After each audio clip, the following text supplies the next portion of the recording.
Buenos días.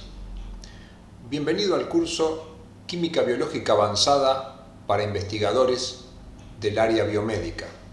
Esta es la clase 1 del módulo 1 y trataremos temas fundamentales, sencillos para algunos, pero necesarios para otros, como son los temas de materia, sustancias, propiedades. Este curso lo dictamos desde el Departamento de Docencia al Laboratorio de Biología Ósea de la Facultad de Ciencias Médicas de la Universidad Nacional de Rosario. Este es el equipo de docentes que forma parte del curso. Durante el curso haremos referencia a él como curso QBSP. Y este es el equipo. Uno de los integrantes es Alejo Ferrer, que es estudiante de Medicina de la Facultad de Ciencias Médicas de la Universidad Nacional de Rosario, becario en nuestro laboratorio y docente en otros cursos. La licenciada María Eugenia Churiver, que es licenciada en Nutrición y becaria doctoral del CONICET. Y yo soy Alfredo Rigali, bioquímico y doctor en bioquímica, que desempeño varias funciones en la Facultad de Medicina de la Universidad Nacional de Rosario. Comencemos con la primera clase. Usted en cada clase tendrá un video y un material escrito, y lo que vamos a hacer acá es un desarrollo más dinámico del material escrito. Este es el temario que vamos a desarrollar, que veremos a continuación. Comencemos por la primera palabra definiendo qué es la química. La química se define como la ciencia que estudia la materia y sus transformaciones.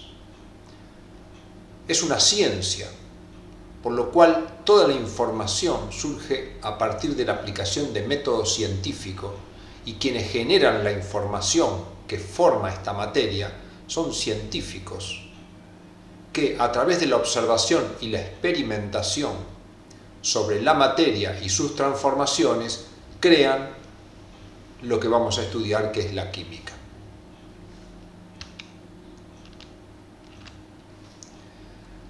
La química, según su objeto de estudio, se puede subclasificar. Así tenemos química general, química inorgánica, química orgánica, química biológica, que abarca aquellas sustancias relacionadas a los organismos vivos, la inmunoquímica, la histoquímica, la química analítica, y a su vez ellas se pueden disociar, dividir en cualitativa y cuantitativa, y lo mismo pasa con todo esto. Esta no es una clasificación completa, sino es un ejemplo para mostrar que la química, si bien es una ciencia, la debemos subdividir para poder estudiarla. ¿Quiénes estudian la química? Bueno, cualquier persona interesada, pero en general los bioquímicos, los licenciados en química, los ingenieros químicos, los técnicos químicos y muchas personas más que, no teniendo en su título la palabra químico, pueden requerir de ella, como ser médicos, odontólogos, veterinarios. Muy bien, entonces la química se define como la ciencia que estudia la materia y sus transformaciones. Materia y sus transformaciones. Entonces empecemos a definir qué es materia. Materia es todo aquello que ocupa un lugar en el espacio, tiene peso e impresiona directa o indirectamente nuestros sentidos. Acá tenemos un dibujo de una cocina, una heladera, una flor, una sartén, un cajón de un mueble. Todo esto está constituido por materia porque ocupa un lugar en el espacio, tiene peso y de alguna manera impresiona nuestro sentido, por ejemplo en este caso el de la vista. Pero podría ser que algo no impresione nuestro sentido de la vista, pero sí nuestro sentido de la audición. Como por ejemplo de noche podemos presentir la presencia de materia, como podría ser un murciélago, a través del sonido que llegue a nuestros oídos. O podríamos presentir, por ejemplo, la presencia de arena sobre una mesa al pasar nuestra mano a través del tacto. Algunas cosas, como el aire, también están constituidas por materia y aunque no la veamos ni siquiera la sintamos, ahí hay materia también. El agua dentro de una jarra y el oro que forma un anillo. Siguiendo con el ejemplo del anillo, que está constituido de oro, vemos que esto también es un anillo, esto es un lingote de oro y esto es una pepita de oro. Todo está compuesto por la misma sustancia, que ya veremos la definición, pero son notablemente diferentes en sus formatos, y a esto es lo que llamamos cuerpo. Un cuerpo es una porción limitada de materia que se caracteriza por una forma y un tamaño en particular. Los cuerpos están formados por materia. La materia es el constituyente de los cuerpos, y no hay cuerpo sin materia. 3 conclusiones importantes para tener presente. Vamos a ver las propiedades fundamentales de la materia. La materia tiene diferentes propiedades, pero estos se conocen como propiedades fundamentales, que son la inercia, la impenetrabilidad y la extensión, y toda materia lo tiene. La inercia es una propiedad de la materia que se caracteriza por tender a permanecer en el estado en que se encuentra. Si un auto está detenido y uno lo quiere mover, ahí se va a dar cuenta de que el auto tiene tendencia a quedar quieto. Lo mismo pasa si usted va en el auto, en movimiento, y lo desea detener, verá que tiene una resistencia a detenerlo. Bueno, eso es la inercia. Permanecer en el estado de reposo o movimiento si no hay una fuerza externa que lo perturbe. El otro es la impenetrabilidad. Es claro, en este dibujo que tenemos acá, que si quisiéramos poner un nuevo libro en esta biblioteca, tendríamos que sacar uno y hacer lugar para el libro. Y esa es la impenetrabilidad. 2 cuerpos no pueden ocupar el mismo espacio simultáneamente. Y la extensión es que toda la materia y todos los cuerpos tienen de por sí una determinada dimensión, como vemos en este dibujo, en el que vemos lápices con diferente tamaño. Ahora pasemos al término de sustancia. Es evidente que cuando observamos a nuestro alrededor, todo lo que nos rodea es materia, pero vemos que todas tienen características distintas, y esto es lo que se conoce como sustancia. Son las diferentes calidades de las que se presenta la materia. En este dibujo, en esta foto que vemos acá, vemos vigas, y es claro que esta viga que cruza en esta dirección es diferente a esta viga. Esta parece ser de un metal, como si fuera hierro, en cambio estas vigas son de madera.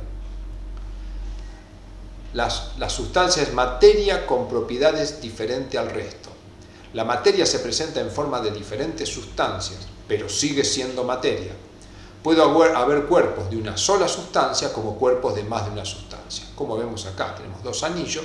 Este es un anillo de oro, una sola sustancia lo compone. En cambio, este es un anillo que tiene probablemente oro, diamantes y esmeralda. Son al menos 3 sustancias distintas. Las sustancias las podemos clasificar como simples y compuestas. Simples están compuestas por un mismo tipo de átomos. Ya iremos sobre la definición de átomo más adelante. En cambio, las sustancias compuestas están formadas por más de un tipo de átomos.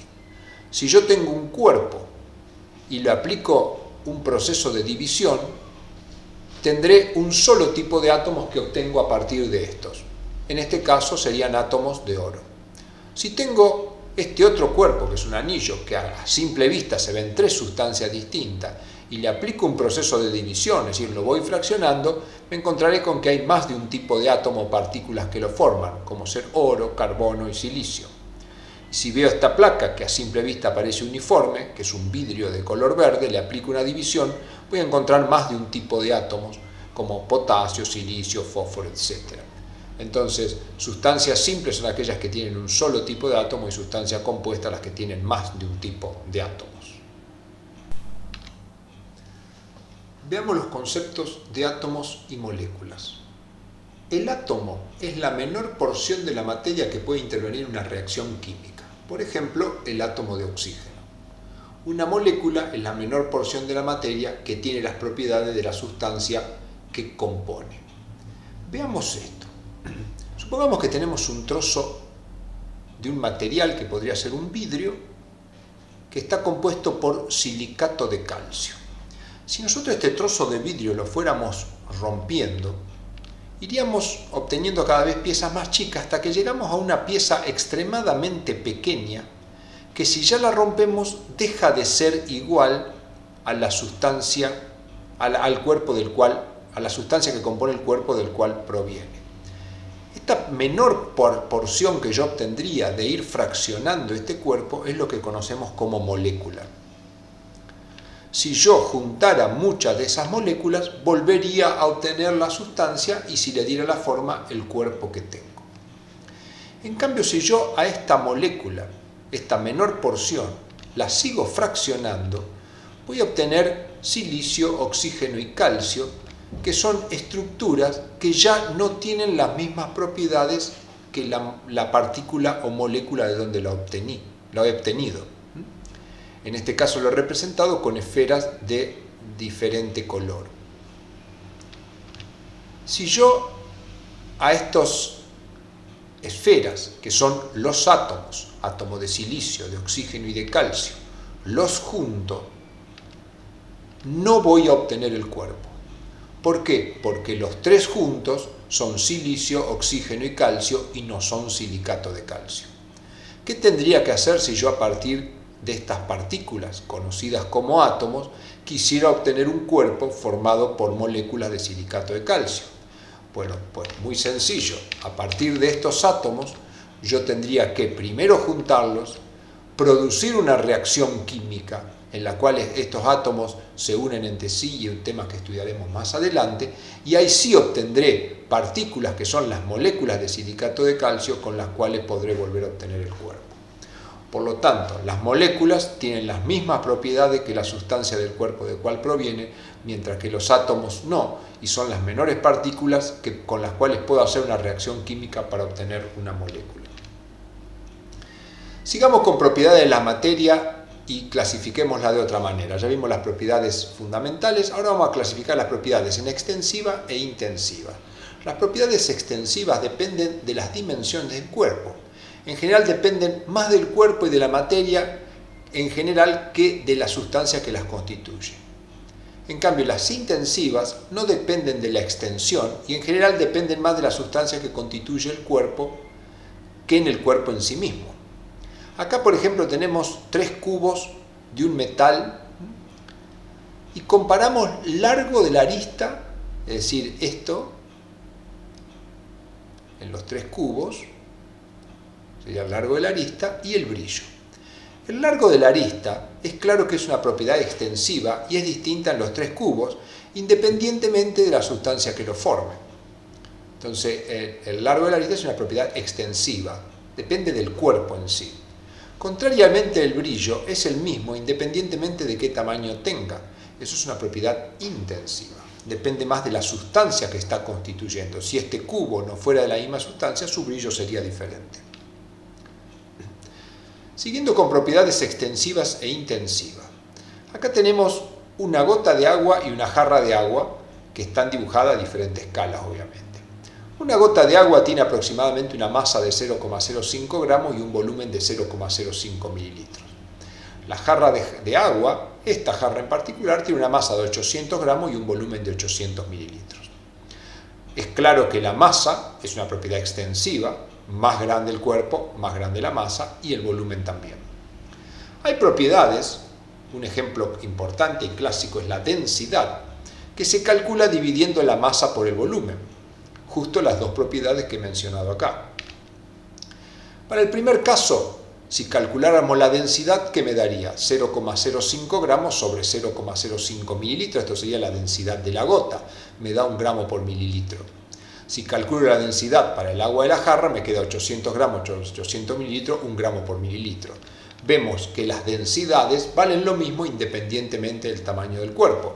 Por lo tanto, la densidad, si bien está calculado en función de propiedades extensivas, es una propiedad intensiva y habla de una propiedad del agua y no de una propiedad del cuerpo.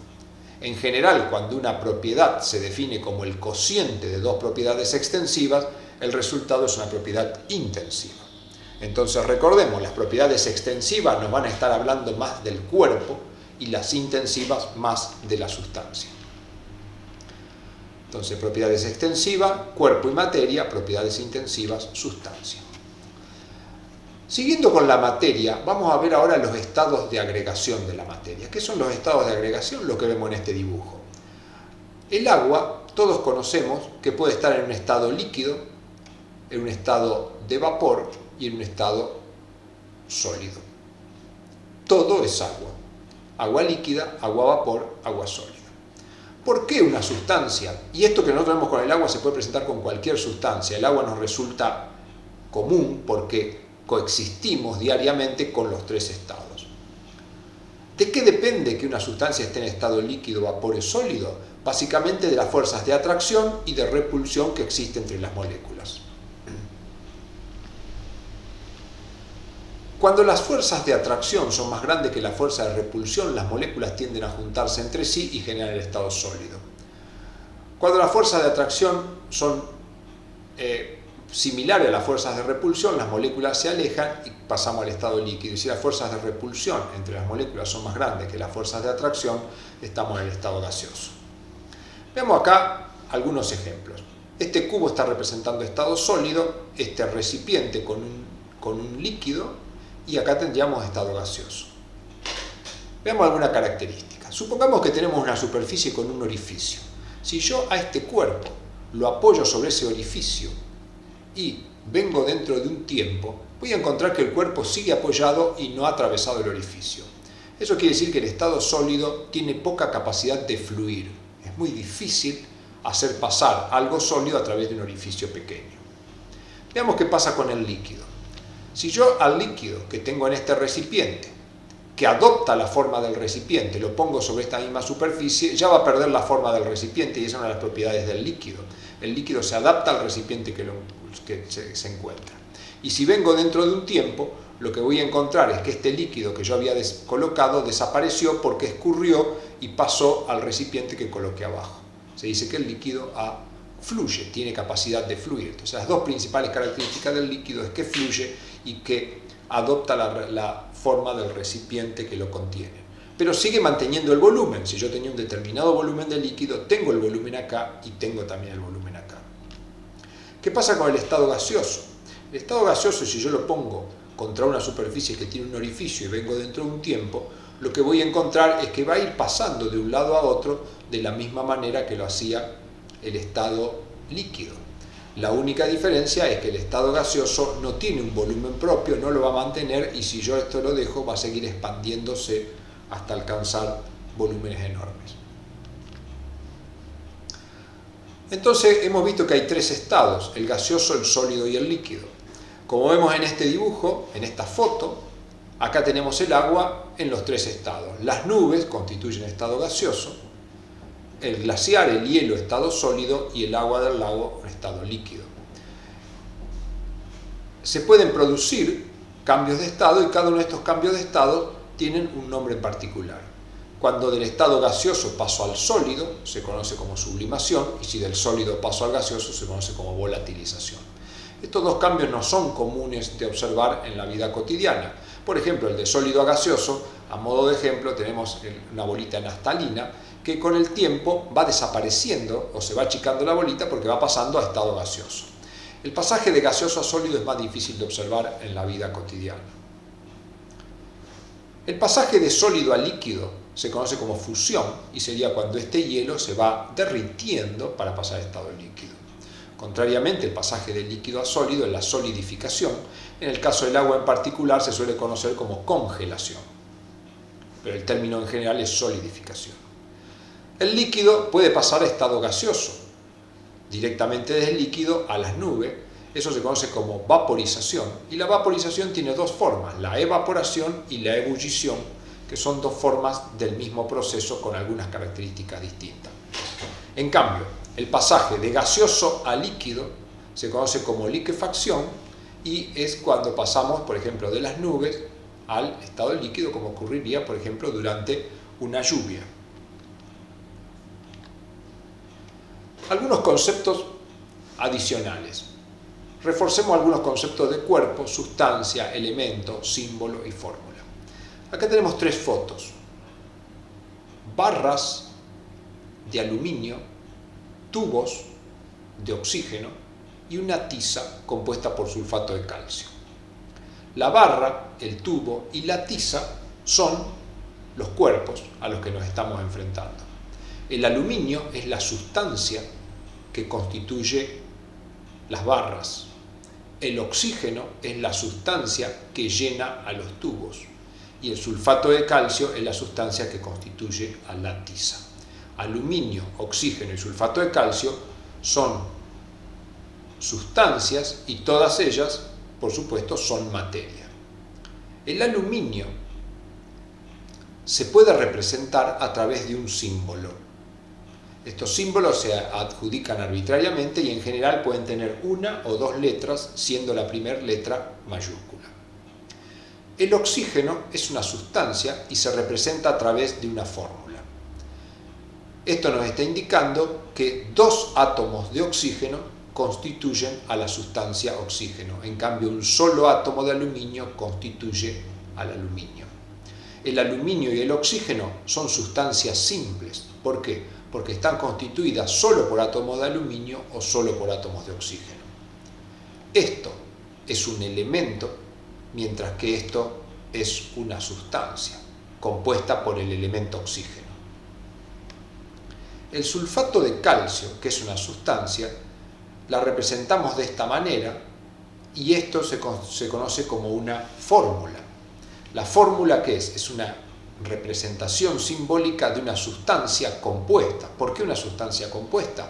Porque el sulfato de calcio no tiene un solo tipo de átomo, tiene calcio, azufre y oxígeno en proporciones determinadas y constantes que ya vamos a estudiar más adelante.